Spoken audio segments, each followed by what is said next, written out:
All right, guys, I know this ain't the best light, the hell, but I gotta tell y'all about this, right? Now, I have an old video where I said a guy I used to date remind me of what he looked like, Homie in the Hellcat, right? This guy name is, we'll just say his first name is Key. It's not the whole name, but we'll just say Key. He's in jail right now, right? And I've talked to the guy, but I forgot to ask him, could I make a video about him? But he's real open, so he doesn't care, right? So I know he doesn't care. So I'm gonna go ahead and make the video, tell y'all about how we met. Okay, whew.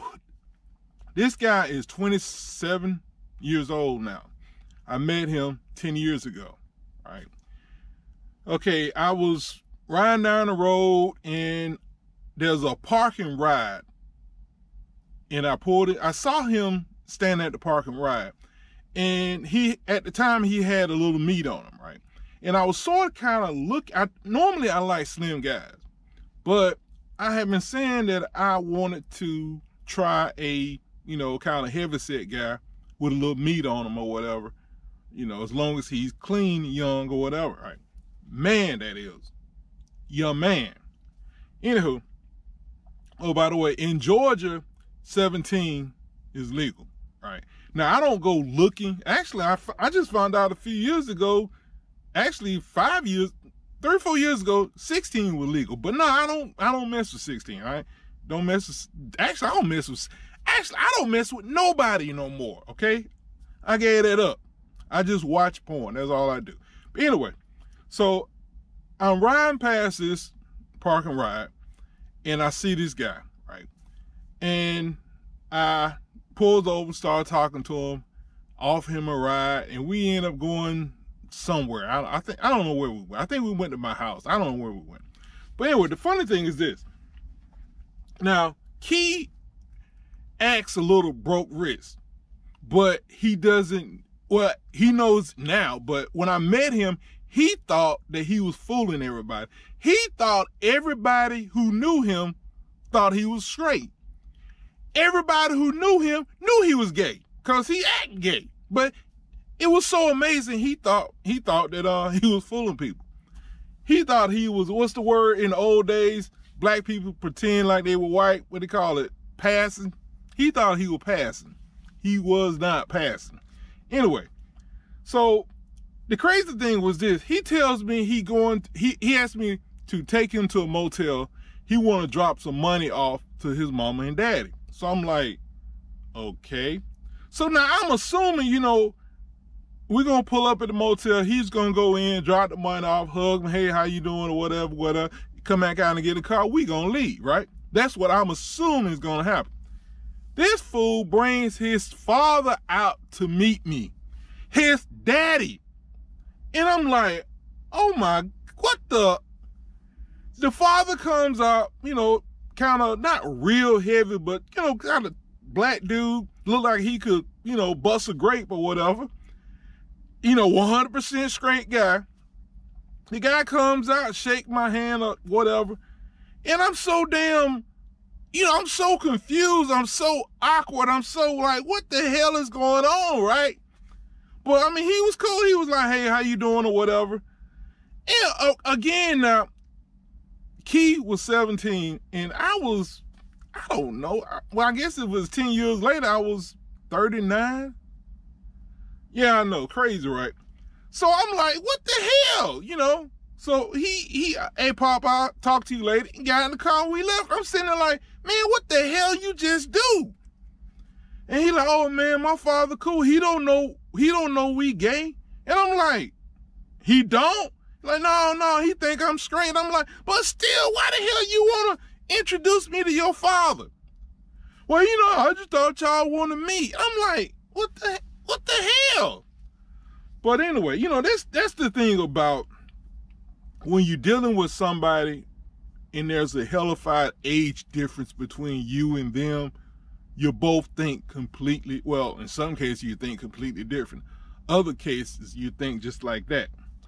But anyway, there was other incidents we had. I mean, there was actually a bunch of incidents we had.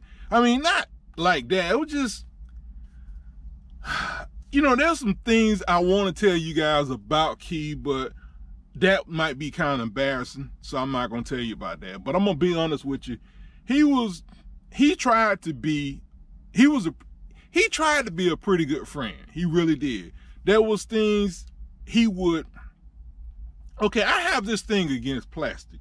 There's certain plastic I can't stand to look at. It makes me nauseous. One of them is certain kind of pens. This is like the only pen I can comfortably write with. I mean, it's metal right here, there's metal here, there's plastic here, and there's a little plastic there. If this pen drops in water, I'm leaving it. I'm not picking it up. Seriously. Aladdin is the only pen I got. But otherwise, I can't. It's just certain, you know, like hot sauce bottle, fingernail polish, certain medication bottles, I can't stand to look at. It makes me gross. It's a phobia, right?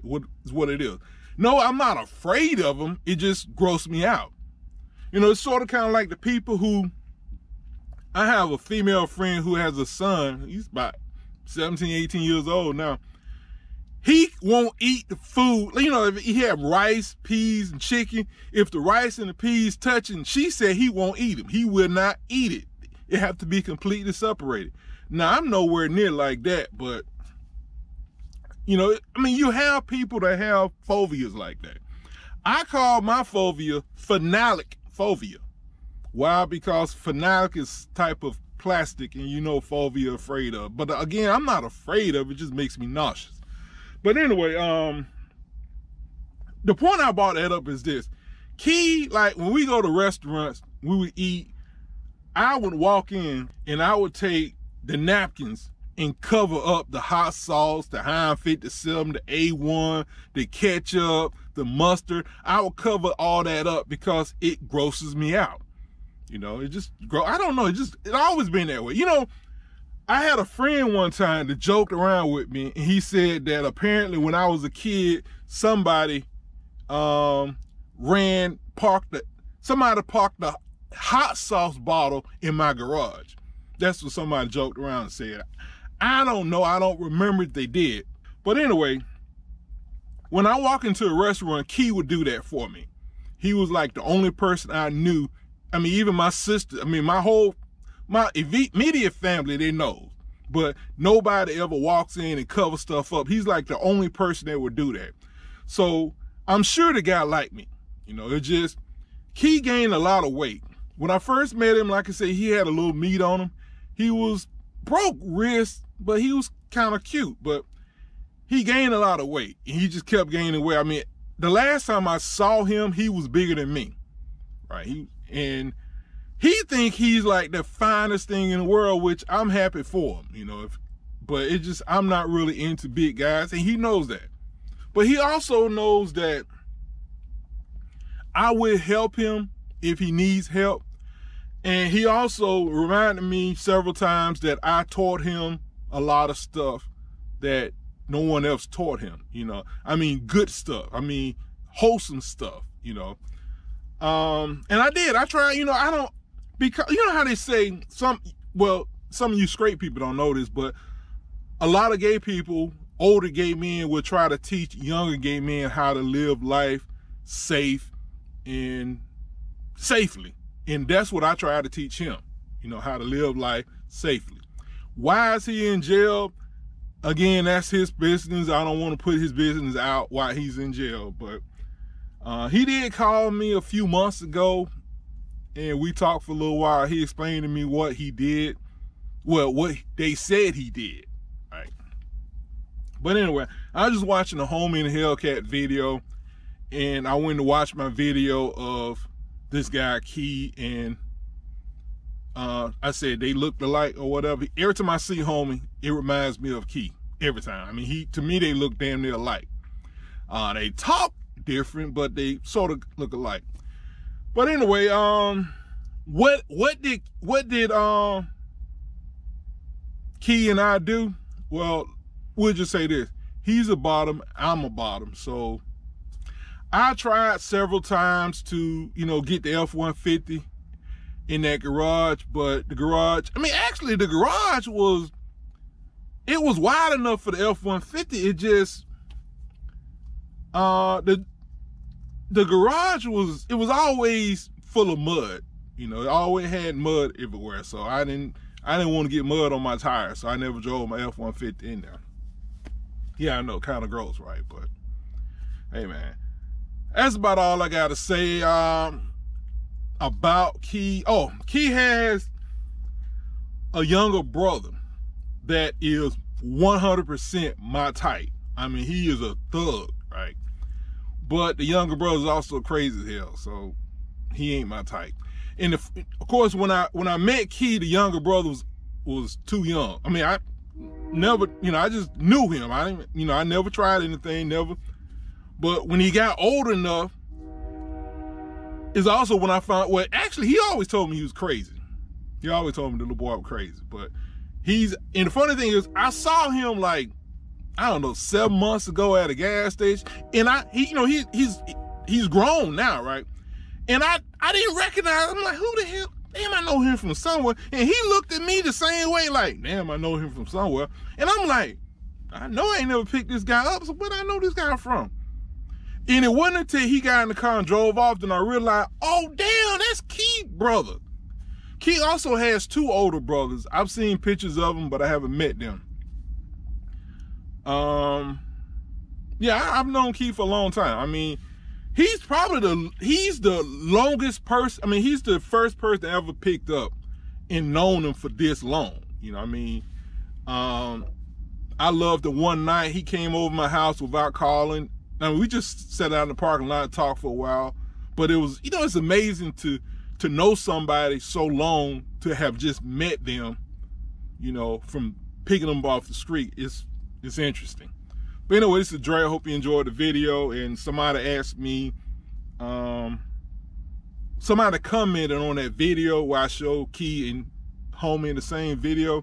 They asked me to tell a story about how did I meet Key, and that's how we met, you know. Also, oh, let me tell you, one time, okay, here's one example of, like, Key and me went to this Kroger, right?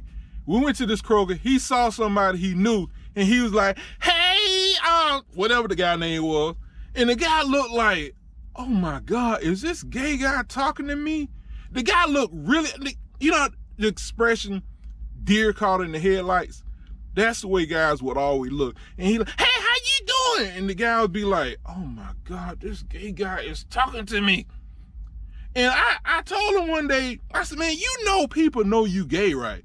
No, man, they think no, dude, they know you gay. I'm saying everybody know you gay. And he was like, no, they think I'm straight. So one day I said, man, ask your family, do they know you gay? And he asked his mama, and the mama like, Key, I know you gay ever since you was a little boy. His dad was saying thing. Boy, you been gay your whole damn life. And he was like, man, you're right. Everybody know I'm gay. I'm like, no kidding. And it was really, really a surprise to him. I'm like, dude, you act gay. Everybody know you gay. And he was like, it kind of messed him up for a little while, right? But, you know, you need to know the truth. I'm like, man, you never notice how when you would, you know, call out certain people, you know, thugs, names especially, they look at you like you were damn crazy. And he was like, oh, no, not really. I'm like, well, dude, you embarrassing the hell out them folks, man, when you call out their name. But anyway, you know, that's the thing I say, everybody needs to learn the truth. You need to know the truth. And because sometimes people just don't figure out the truth. You have to tell people the truth, especially when somebody is doing something to you that's bothering you. You have to tell them the truth. You know, just like, I'm not going to call this person's name, but I had a friend that I was, you know, hanging out with. And the last time we was together, his breath was freaking killing me. I mean, and I was trying, you know, I never told him that his breath was bad because I didn't want to hurt his feeling. But finally, I'm like, why am I sitting in the car with this guy? You know, I had the back window down on his side. It was kind of cool that day. And I'm sure he's wondering, like, why is he riding with the back window down on my side? And I had, okay, this particular friend, he knows about Jason, the guy who has bad breath that I met off Xtube or whatever, like 4 or 5 years ago. And I can't seem to get rid of the guy no matter what I tell him. I even told the guy I had AIDS. I'm serious. I even told the guy I had AIDS. You know what he do now? Now if I create a vacuum, he wants me to wear a raincoat. He still comes around. No, I don't have AIDS. I just told him that to get rid of him. But anyway, why did I bring? Yeah. Anyway, so I sent this friend a text telling him, dude, look, man, I like you. We cool, dude, but man, I feel like I should not have to smell your breath. So can you please brush your teeth before coming back over my house? He quit calling me. He ain't called me. He ain't text me. He ain't came over my house. Whatever, man. Whatever. You know, I mean, I look at it like this. I'm gay. And if every time we came together, I rubbed on his butt, what would he do? He would tell me to stop, right? Because it's making him uncomfortable, right? His bad breath makes me uncomfortable. Dre, y'all have a good day.